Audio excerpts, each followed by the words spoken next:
but most of them happily go through their lives without ever even thinking about it. Yeah, this year it's 3 dozen. Yeah, that's right. Okay, yeah. All right, this year. All right, Thanks, thank you, Les. Rachel. Well, the thing that Republicans fear the most, they fear it the most, that is catching up with Roger Stone tonight. Roger Stone appears to be in more legal trouble tonight because of democracy. Not all Republicans fear democracy, but enough Republican Party officials and enough Republican Party elected officials around the country fear democracy enough that they have done everything that they can to suppress the vote now that the Voting Rights Act has been disabled by the Republican-appointed members of the United States Supreme Court. Republican officials know that only 28% of voters identify as Republican now. Republican officials know that the Republican Party is on the losing end of the demographics of this country, and that is only going to get worse. Republicans know that more people vote for Democratic senators than Republican senators. Republicans know that more people vote for Democratic members of the House of Representatives than Republicans. And they know that more people voted for the Democrat for president in the last 3 presidential elections. And so some Republican officials do everything that they possibly can to subvert democracy, everything they can to deny the American people a clear expression of their will through voting. Republicans gerrymandered the House of Representatives beyond recognition. And no Republican Party officials have stepped forward this week to express their outrage about the Senate Intelligence Committee's reports about the Russian government's attempts to discourage Democrats from voting in the last presidential election.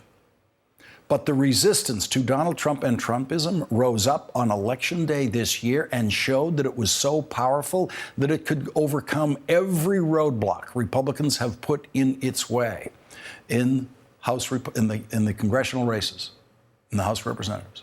And tonight, democracy is beginning to undo the cover-up that Chairman Devin Nunes and other Republicans on the House Intelligence Committee have been running for Donald Trump. It is a matter of public record that Devin Nunes, who is supposed to be in charge of a committee investigating the president's presidential campaign's entanglements with Russia, was in fact telling the White House everything he knew about that investigation, trying to make sure that that investigation would do no harm to anyone in Trump world. But democracy spoke on November 6th. And so now Devin Nunes has only days left in the chairmanship of that committee. Democrat Adam Schiff will become the chairman of that committee in January. And that means the Devin Nunes cover-up is over. It's all over. And that's why the Washington Post is reporting tonight, quote, Special Counsel Robert S. Mueller III asked the House Intelligence Committee on Friday for an official transcript of Trump advisor Roger Stone's testimony, according to people familiar with the request, a sign that prosecutors could be moving to charge him with a crime. It is the first time Mueller has formally asked the committee to turn over material the panel has gathered in its investigation of Russian interference of the 2016 campaign, according to the people. Securing an official transcript from the committee would be a necessary step before pursuing an indictment that Stone allegedly lied to lawmakers, legal experts said. Robert Mueller will have that transcript by the end of the first week of January at the latest, maybe sooner. The Intelligence Committee's new chairman will make sure that that happens. I believe that there's ample reason to be concerned about his truthfulness, and I do think that with respect to Mr. Stone and perhaps others, the special counsel is in a better position to determine the truth or falsity of that testimony, and that we ought to provide it to special counsel. The New York Times reports that on orders from current chairman Devin Nunes, quote, almost all the transcripts have remained in the sole possession of the committee, which has, among other things, kept them out of the hands of Mueller's investigators. Schiff plans to publicly release the remaining transcripts when the new Congress convenes in January. Democratic Congressman Eric Swalwell, a member of the Intelligence Committee, told the New York Times, I just wonder how many more crimes are just sitting in the basement of the House Intelligence Committee that Mueller doesn't know about because he hasn't seen that they lied to us. Tonight, there are 17 investigations of Donald Trump, the businessman, Donald Trump, the presidential candidate, and Donald Trump, the president. How many more will there be when the Democrats take charge of the House committees that are empowered to investigate the president? The Intelligence Committee, the Judiciary Committee, where impeachment proceedings begin, the Ways and Means Committee, where the incoming chairman, Massachusetts Congressman Richard Neal, has the authority to obtain the tax returns of Donald Trump. By Valentine's Day, President Trump will probably be looking back at this Christmas when he was only the subject of 17 investigations and missing those good old days. Leading off our discussion now, John Heilemann, National Affairs Analyst for NBC News and MSNBC. He's co-host and executive producer of Showtime's The Circus. Ron Klain is with us. He's a former senior advisor to Joe Biden and President Obama. And Kimberly Atkins, Washington bureau chief for the Boston Herald and an MSNBC contributor. And Kimberly, is the White House aware? Are they gearing up for what is to come when all of these new investigations start in the House of Representatives? Are they hiring more lawyers? Are they assigning a lawyer to each committee that's going to be investigating this White House? Well, I think in a typical White House, you would see that being the exact response that you would see to this this sort of ramp up of investigations over and above the Mueller investigation that's already going on. But in this White House, the legal counsel's office is actually understaffed. And so there is a real question as to whether this White House is ready to deal with, as a legal matter, the onslaught of investigations that could very well follow in January once Democrats take over the House of Representatives and all of the levers of power that come with that. I mean, there's been a lot of talk about the subpoena power and the ability to subpoena that the House lawmakers will have, and whether or not they will try to rein that in and use that in a very strategic way with respect to this White House. But that's just one aspect of the power of these committees. There is document requests, as you've already seen Representative Elijah Cummings of the Oversight Committee notifying the White House that they are going to have a number of document requests directed at this White House for a number of areas that Democrats have been wanting to pursue for the last 2 years, but have been stopped by the Republican leadership.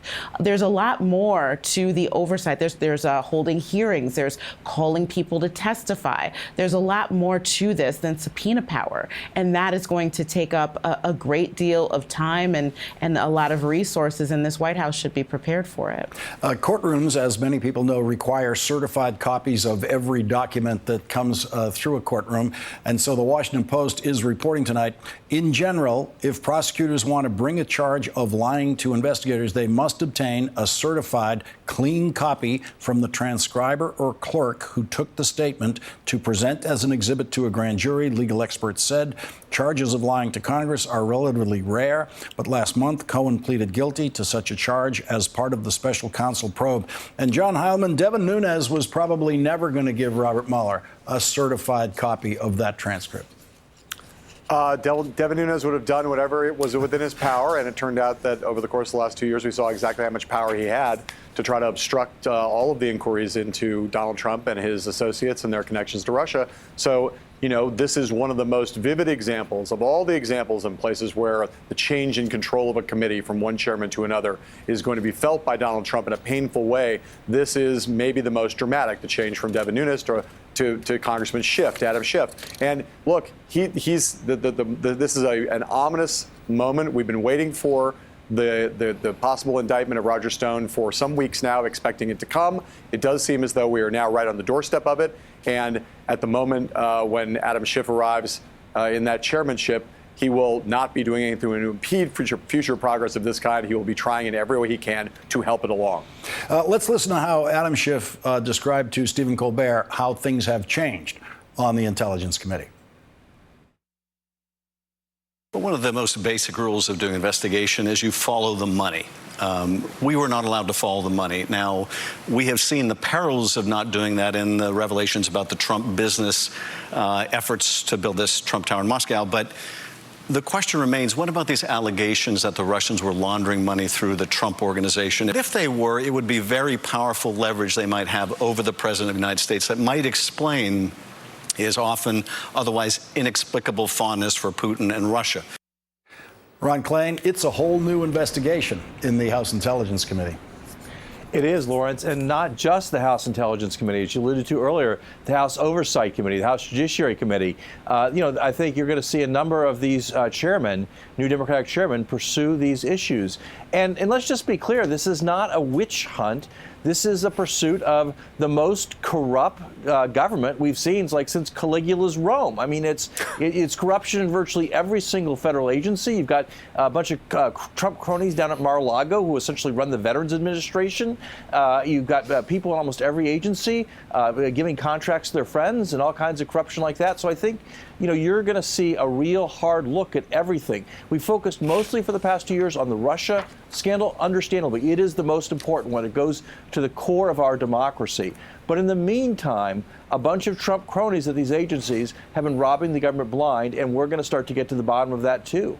Donald Trump tweeted about Roger Stone something that clearly was witness tampering. The tweet itself would be an article of impeachment in any sane version of our Washington life.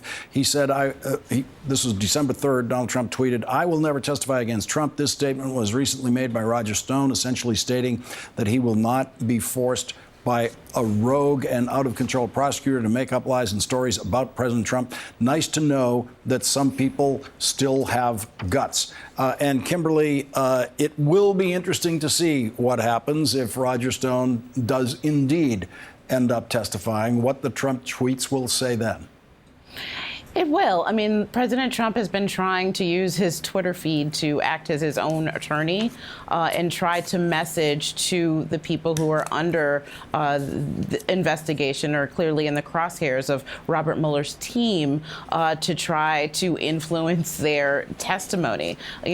Whether or not his tweets lead to obstruction of justice or witness tampering, as some people have suggested, we just don't know because we've never seen a president do this before, quite frankly. There's no precedent for it, but it's not good, and it's not generally what happens. But look, when it comes to Roger Stone, it's been pretty clear, although Robert Mueller has been very quiet and not really leaked where he is going, and we've been surprised from one turn to another about where this investigation is going. It's been crystal clear that Roger Stone is a critical component of this, particularly when it comes to what relationship the Trump campaign had with WikiLeaks before the election. The fact that they are seeking these transcripts now just seems that part is moving forward. And the fact that he hasn't been questioned yet makes it pretty clear that he's a likely target of this investigation. So President Trump has to be worried about that. John Heilemann, you know Roger Stone. You've dealt with Roger Stone. How much prison time is Roger Stone capable of doing for Donald Trump? It's a good question, Lawrence. As you know, there are a handful of people in the Watergate scandal who, in the end, were willing to take the sentence and not fold under pressure. Roger Stone fancies himself both sort of a dandy, a fashionista. He loves his clothing. He loves his fineries. He also fashions himself as a tough guy. He's the guy with the Nixon tattoo on his back, famously and infamously. He has been the one who has been most defiant in the face of all of the scandal, all of the controversy, all the accusations that have swirled around him. So I think he will be defiant, I think, up until the moment he stops being defiant. And I think one of the questions really will be, how much prison time is he looking at? It's hard to judge exactly what that is right now, not knowing what the indictment's going to look like, how many counts the indictment's going to consist of. But I do think that he is a guy who will try to hold out as long as possible, try to keep up the notion in his mind that Trump will pardon him eventually. But I do think that there will be a limit to that. And when that limit's reached, you will see him, like many others have and many others will, fold like a cheap chair at a two-bit poker game. G. Gordon Liddy was the big holdout during the Watergate investigation, wouldn't cooperate, did years in prison, and was rewarded then by right-wing Republican world as became a right-wing media figure as a result. And Ron Klain, with someone like Roger Stone, if it's not serious prison time, if it's a 2 weeks Papadopoulos sentence or something less than a year even, that could be a career boost for Roger Stone. So the prosecutors, if they're thinking about this, have to be careful with what kind of prison sentence he might be facing, if it ever gets to that. I think that's right, Lawrence. I think this is not something they're going to take on lightly and not for a light sentence. Look, we don't really know who was the link between Trump and WikiLeaks, which was essentially an agent of the Russian government in 2016. But it seems like it was Roger Stone. And the idea that these are coordinated is a really critical part of the story we keep walking past. WikiLeaks put out their first set of materials on the eve of the Democratic Convention, forcing out the chairman of the Democratic Party. And then just a few hours after the Access Hollywood tape came out, they put out the rest of the stuff, started to put out the rest of the stuff. There was close coordination between someone looking over Donald Trump's shoulder and the folks at WikiLeaks. And that coordinator could well have been Roger Stone. And if so, this was not, I don't think this is going to be a George Papadopoulos 2 week slap on the wrist. I think it's going to put him at the center of the conspiracy between the Trump campaign and the Russian government. Ron Klain, Kimberly Atkins, John Heilemann, thank you all for starting us off tonight. And when we come back, two big mysteries today in the investigations of Donald Trump. One involves the Michael Cohen case and a secret document that was placed in a vault in the district court in Manhattan. We'll have more on that next. And just minutes ago, the Senate actually passed a funding bill to keep the government open, and it did not include 1 penny for Donald Trump's wall. How Nancy Pelosi defeated Donald Trump is coming up.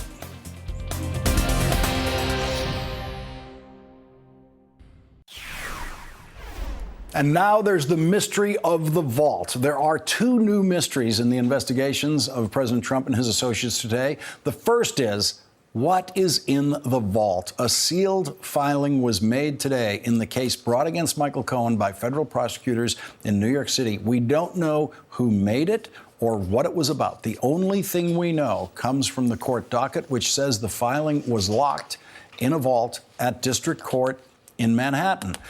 The second mystery is who is fighting a subpoena, apparently from Robert Mueller in federal court. Reporters have been trying to figure out the answer to that for months, but the case has been kept so secret that when arguments were heard last week, officials at the courthouse in Washington took the extraordinary measure of shutting down to the public the entire floor where the hearing was taking place. But last night, we got a partial answer. A 3-judge panel of the appeals court issued a ruling in favor of the prosecutors, in favor of Robert Mueller, that revealed that the mystery subpoena target is not a person.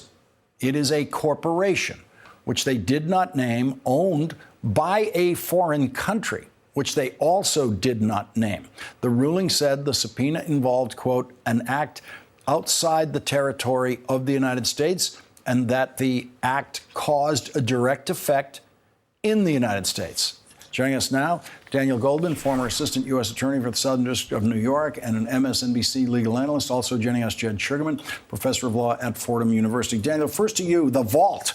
How many times, as a federal prosecutor, did you put things in the vault? What did you put in the vault? What is the vault for? What's in there? Come on. What is it? What's it got to be? I wish I had a really sexy answer for you, but it is far more common than you might think. Any sealed document filed with the court should go in a vault. So it's not as if there are sealed documents that the court holds on to and then sealed documents that go in a vault. I don't know that every single time a document is filed under seal that it actually does go into a vault, but in Michael Cohen's case, they're certainly going to do everything by the book. There are two things that jump out at me that this might be. I think the most likely thing is that it is the pre-sentence investigation report, which is something that remains under seal. It's prepared by the probation office that outlines all of his conduct, all of his personal history, the guideline range, his criminal history, et cetera. That remains under seal, and it could just be that it is being officially filed in the docket as it is required to be. That's the most likely scenario. The other option I can think of is there is an outstanding pending motion by news organizations to unseal the search warrant materials that led to the searches on April 9th of this year of Michael Cohen's office and home.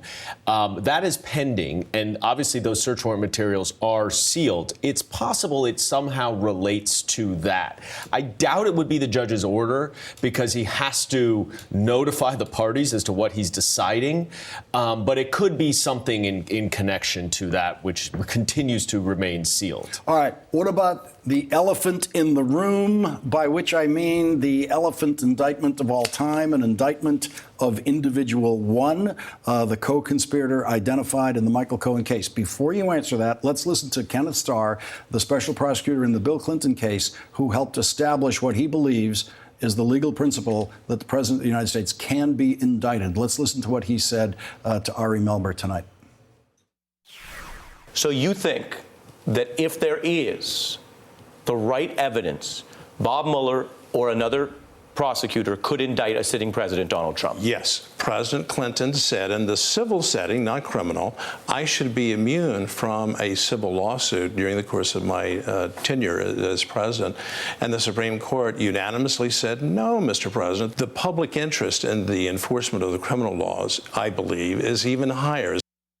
Okay, so could the elephant in the vault be the indictment of individual one? I think it is highly, highly unlikely.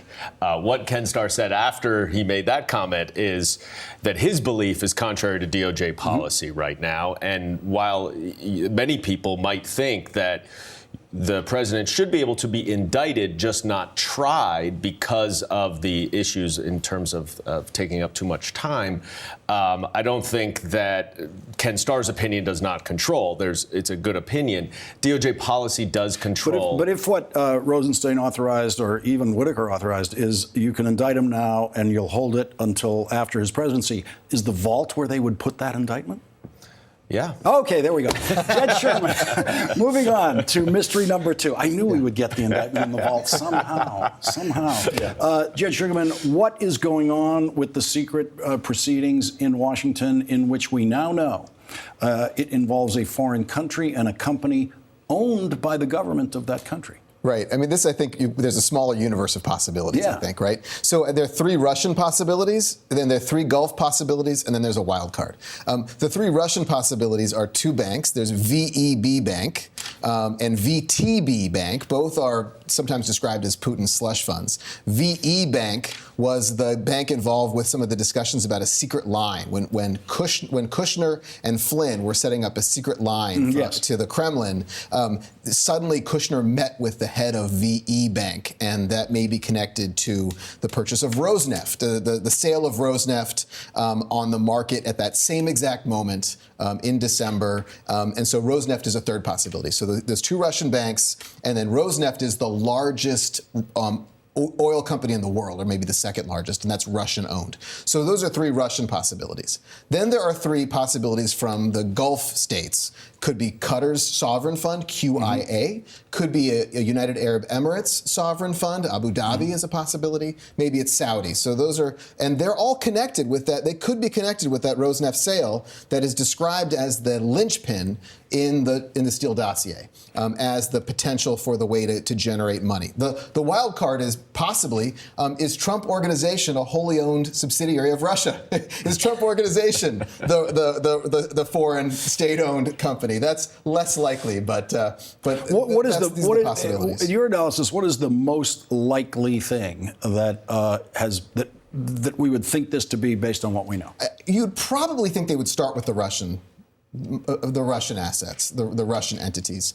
There's a reason to suggest that it might be any of these, but in all likelihood, it's probably going to start earlier in the chain that involves that nexus of Cohen, Flynn, and Trump. And so it's more likely And this could simply be subpoenaing bank records from these entities and records, basically. Subpoenaing records, it's more likely to be something institutional like records than a human live witness. Yeah. So because of the way that the subpoena and the litigation is going. And so some people suggest that it's a less sophisticated set of lawyers because of the nature of some of these arguments. But that could be any of these. But keep in mind that it has to be a company that has some sort of nexus to the United States. Mm-hmm. Grand jury subpoenas cannot reach out to purely international companies. Yeah. Jed Sugarman, Daniel Goldman, our mystery solvers, thank you for joining us tonight. These mysteries continue. And when we come back, we have breaking news. The Senate just passed a spending bill that keeps the government open into February, and Nancy Pelosi has won again because it does not provide 1 penny for Donald Trump's wall. That's next.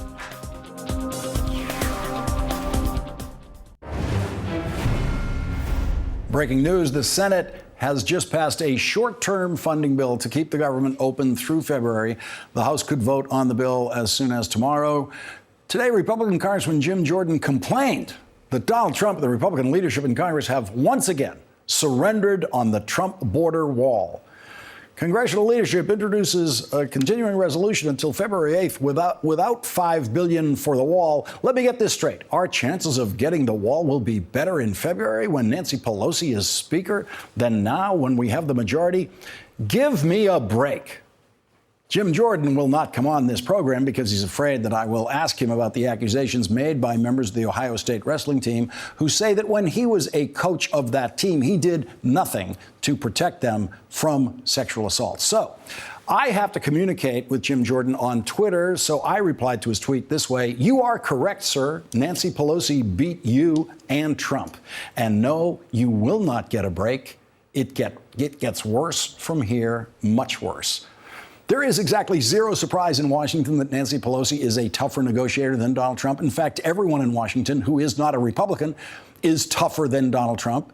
It is only Republicans who are afraid to stand up to Donald Trump. And so Republicans in Washington have fallen in line behind the leadership of the weakest president Washington has ever seen.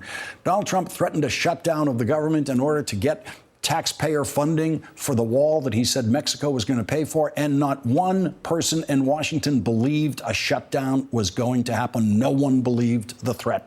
Everyone paid more attention to Mitch McConnell immediately saying that a shutdown would not happen. And today, Mitch McConnell surrendered completely to Nancy Pelosi and Chuck Schumer and all of the Democrats in Washington and offered a spending bill that would keep the government open without providing 1 penny for Donald Trump's wall.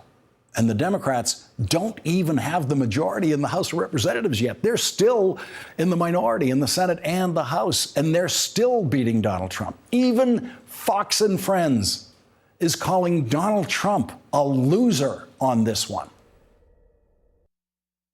If he agrees to the CR, which would continue funding the government at the current levels, he won't get 1 point anything for the wall. He loses, and the Democrats will win everything they want. So some are wondering, is this a win for Nancy Pelosi and Chuck Schumer? There are a lot of people who heard him last week who drew that line in the sand and said, this is where shutting down, and if there's not a shutdown, he's going to look like a loser.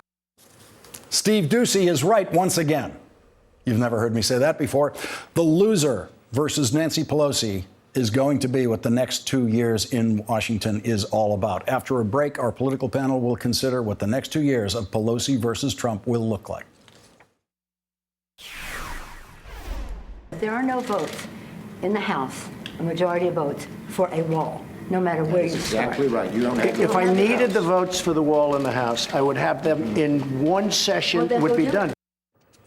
Donald Trump couldn't do it. He couldn't get the votes for his wall, even with Republican majorities in the House and the Senate. And so tonight, he has officially surrendered to Nancy Pelosi, the first of many surrenders to Nancy Pelosi to come in the next 2 years. Kimberly Atkins, Ron Klain, and John Heilman are back with us. And John Heilman, there wasn't a person in Washington when Donald Trump threatened to shut down who actually thought there was going to be a shutdown. He is the cowardly lion of the White House. Right. I mean, Lawrence, I was on TV with you that night, and I will say this. The moment that Donald Trump said that he would shut the government down and that he would own the shutdown proudly, that was the moment when he guaranteed that the shutdown would never happen. Because although Donald Trump is stupid enough and a bad enough negotiator to get baited into that position, he's not stupid enough to actually go through with it. And if you want to know what the next 2 years are going to look like, they're going to look like that over and over again. And Kimberly, Mitch McConnell immediately said that day that there won't be a shutdown. And it's very clear which one of the, if you have a choice of listening to McConnell or listening to Trump about what's going to happen, it's very clear which one to pick. Absolutely. Look, Mitch McConnell knows that there is no appetite among the American public ever for a government shutdown, certainly not days before Christmas and right before the House switches control. So that was a losing battle from the start. But it just showed a preview of what Trump versus Pelosi is going to be like. Donald Trump has had Republicans who are willing to bend to his will for 2 years. Next year is going to look dramatically different. And Ron Klain, the Democrats have accomplished something that I think is very important, having worked in a legislative body, having worked in the Senate for a while. And that is they've demonstrated their ability to stop something. They didn't achieve anything new. They didn't achieve anything positive. They simply stopped Donald Trump from getting what he wanted on the wall. And that is the most powerful power that Nancy Pelosi is going to have in the next 2 years.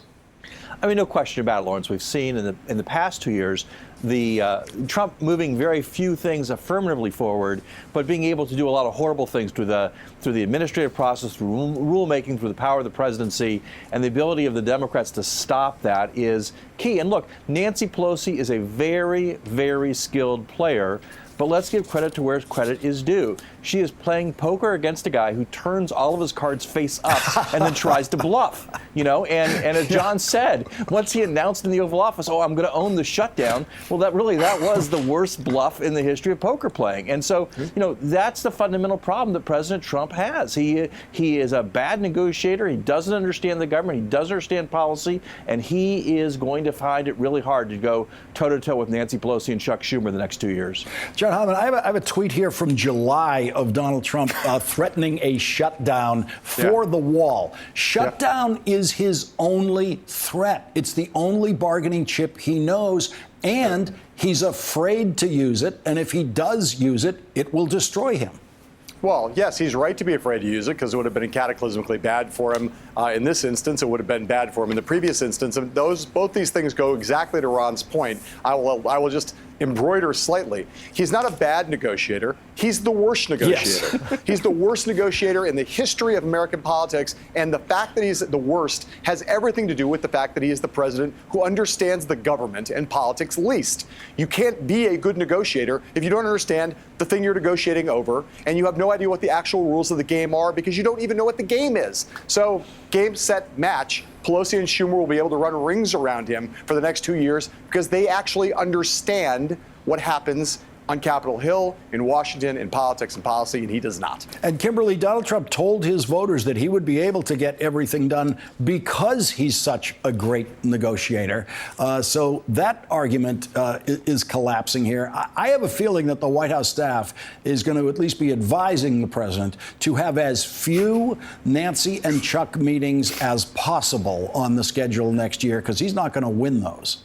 Well, that's assuming that members of the White House staff are able to advise him on anything and he'll actually listen to it. Yeah. I think President Trump still believes that he can negotiate, if you call that, by essentially bullying people and forcing them to cede to his will. That's how he dealt with Republican leadership in Congress for 2 years. Nancy Pelosi is not going to back down or cede to his will, so he's going to have to figure something else out. What that is, we don't know yet. Ron Klain, you've worked in the White House, you've worked in the Senate. You know that meetings like that we saw with the Speaker and the incoming Speaker and Democratic leader of the Senate are very serious meetings, and they are not called that often. But when they're called, both sides are very serious about having those meetings. When I think about this in the future, if Nancy Pelosi and Chuck Schumer request a meeting with the president, as sometimes happens, the White House will have every reason to suspect they're coming up there to try to humiliate this president because it's so easy to do. Well, yeah, but let's also, again, give credit where credit's due. It's Trump's choice to televise these meetings live on national television. Right. I mean, I sat through plenty of these meetings, both as a Senate staffer and as a White House aide.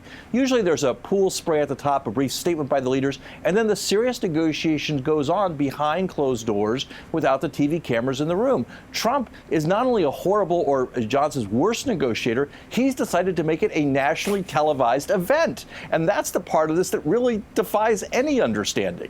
And the truth about those Oval Office meetings is the more serious they are, the less opportunity for cameras there are. I was in that Oval Office a couple of times with President Clinton in meetings where no cameras were allowed anywhere near it because the legislative pressure was so tough at that time.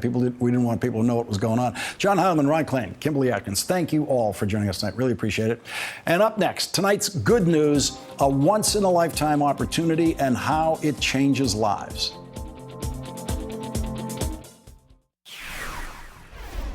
Monday night, my dear friend Joy Reid, who sometimes hosts this show, tweeted, "Just did our family's annual Kind Fund donation, which was especially meaningful this year, having been not terribly far from Malawi just a week ago. Kudos to Lawrence for placing the issue of education for the children of Malawi front and center." Joy Reid traveled to South Africa to cover Nelson Mandela's 100th birthday and saw some of the challenges there that we see in schools in Malawi.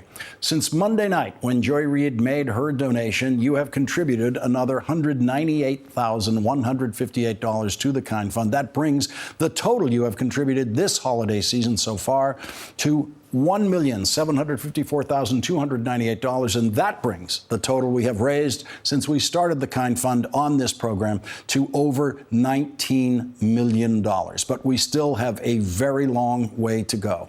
Most of that money has gone to building desks at factories in Malawi that have been able to provide jobs to workers to build the hundreds of thousands of desks that you have contributed to schools that have never had desks. So the first beneficiaries of the Kind Fund are actually those workers at those factories who have jobs now making those desks, jobs that allow them to provide for their families. And the second beneficiaries are the kids who receive those desks. Over 1 million children in Malawi are sitting at desks in schools now where they never expected to have a desk. About a fourth of the money that you've contributed has gone to scholarships for over 5,000 girls to attend high school in Malawi, where, like many African countries, public high school is not free. It is especially difficult for girls to stay in school in Malawi. Families who can't afford to pay for one child to go to high school will usually pay for one of the boys in the family, not one of the girls. The girls' graduation rate is much lower than boys, and so girls need much more support to stay in high school. Leah Stevens is a 16-year-old senior in high school who is in school today thanks to your generosity. Last month, she told me that if she didn't have a Kind Fund scholarship, she would just be stuck at home. And when I asked her what she would do if she was stuck at home, she told me she would probably be forced to get married. And what would you do at home? Okay, I could just stay or even getting married. As of now here in Malawi, most of the girls who didn't go to school are now getting pregnancies or forcing to marriage. Forced into marriage. There is so much at stake in being able to keep a girl in high school in Malawi. You can help at lastworddesks.msnbc.com. Any amount you can contribute is very helpful. Rose Makata is in her third year of high school. She wants to be a lawyer. Here she is at home with her mother and her little sister. Rose's mother had to drop out of high school when her father died. Before Rose got a Kind Fund scholarship, she had to drop out of high school too, and she felt that her future would be doomed. It was painful, and I started to feel like as if I'm being rejected, because it's like you cannot reign just because of money. You are not allowed to learn properly just because of money. And I started to feel like, why am I even in this world? Because there's no anything to do out here. No education. That means my future will be doomed. When Rose graduates from high school, she will be the first one in her family to do that. It felt like, no, I just have to stand up and be the first one to go far with my education, because I don't want to be like my mom. I don't want to be out there struggling for life. Without education, life is not good.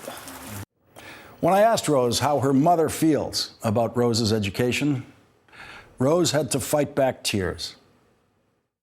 And how does your mother feel now about you going to school? Yeah, she's happy for me, because she keep on telling me, my daughter, work hard in classes, be strong enough, don't look back, just go on, look what you want to be. Yeah, that's it. Your mother must be very proud that you're in school. Yeah, she's very excited, very proud of me. Because you now get to fulfill her dream. She Yes. wanted to go to school, but now you can't. Yeah, I can go to school now. And she's always encouraging me that don't let go of this opportunity, because it comes once in a life. Yeah, that's it. It comes once in a life. The scholarship that you provided for Rose has changed her life. With your continued support, we hope to continue to help provide that opportunity that comes once in a life.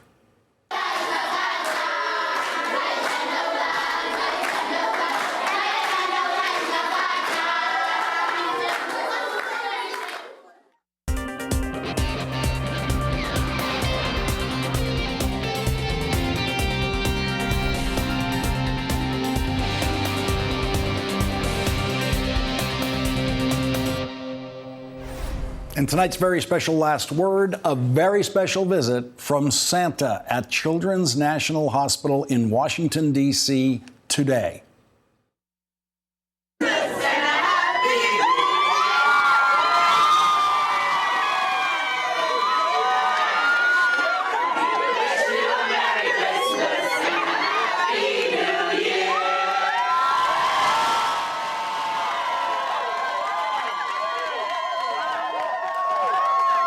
I just want to say thank you to all of you guys. We've had a chance to talk to some of the wonderful kids and their families, and at a time that obviously is tough for folks. And as the dad of two girls, I can only imagine in that situation, to have nurses and staff and doctors and people who are caring for them and looking after them and listening to them and just there for them and holding their hand.